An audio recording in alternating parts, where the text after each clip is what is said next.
Hey everybody. Remember, my voice has been acting up a little bit lately, so just give me a little bit of grace. I was talking to one of my friends when we were in the city in Des Moines, and we were talking about cars that we would have wanted to drive years ago as projects. Well, it turns out that the cars that we wanted to drive as projects years ago are actually the cars that we want to drive now as daily cars. Everybody has switched over to SUVs, and I think that automakers have forgotten that there's a segment of people that don't want an SUV or don't need an SUV, either because they don't have children or it's just a personal preference. You know, we were talking about cars like, the old Dodge Neon SRT4 or the Cobalt SS or the Saturn Ion Redline or even the base models of those cars. In Des Moines, we saw a Nissan Sentra SER, the four-door sedan, a smaller car.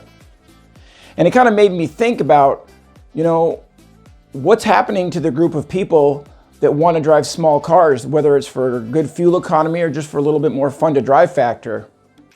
Those people are being, either priced out because of the price of SUVs or, the cars that I talk about that most of my friends want to drive they're 20 years old, 30 years old, and they're gone.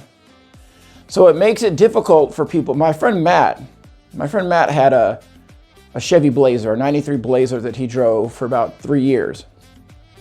Had a 4.3 liter and a 4-speed automatic transmission, and it got really bad gas mileage. Now I understand that, SUVs today have different engines and more gears in their transmissions, so they get better fuel economy, but still it's not great. I have friends that commute from their house to a job, 30 miles away, and they don't need an SUV to do that.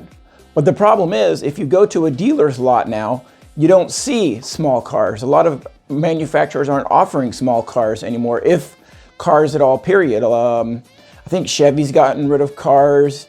Ford is in the process of getting rid of cars. So, when I think about that my friends and I used to think of these cars as projects, now we're thinking about these cars as daily cars, and that's because there is no new car except for the Honda Civic or the Toyota Corolla for us to choose from. Well, what does that say for the future? The future is that eventually, if we buy cars that are 10 years old or 15 years old, and SUVs are what there are to choose from today, well, we're going to end up driving an SUV eventually. Everybody's going to have to. I'm pretty sure that there's people out there besides myself and my friends who miss the idea of going to a dealership and having a small car to pick from, a mid-size car, a large car, a pickup truck. If you went to a Toyota dealer years ago, you had the Toyota Echo, which was their small car. Then you had a Corolla, it's a step up. And then you had a Camry, that was a step up. And then you had the Avalon. Well, nowadays, if you go to a Toyota lot, you can still get a Corolla and a Camry, but everything else is SUVs as well. Honda still makes the Honda Civic, but you do wonder, they've been holdouts, as other car manufacturers aren't making cars anymore, they're still making automobiles, cars, but how long will that last? And, we go to eBay or to Craigslist, the number of the small cars that you can buy is getting smaller and smaller and smaller. That's what I mean by, I think, like there's a certain group of people that is being neglected. The group of people that doesn't want to drive an SUV or doesn't need an SUV. Like I said, I think the only place that we can go is Toyota or is Honda. Maybe Nissan offers a small car. I'm not quite sure.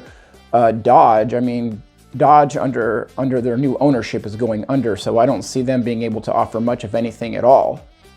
Well, if you have a thought about SUVs and the decline of the smaller car, let me know. But I'm pretty sure that, again, I'm not just the only one. All right, well, it's good to talk to you guys. Bye.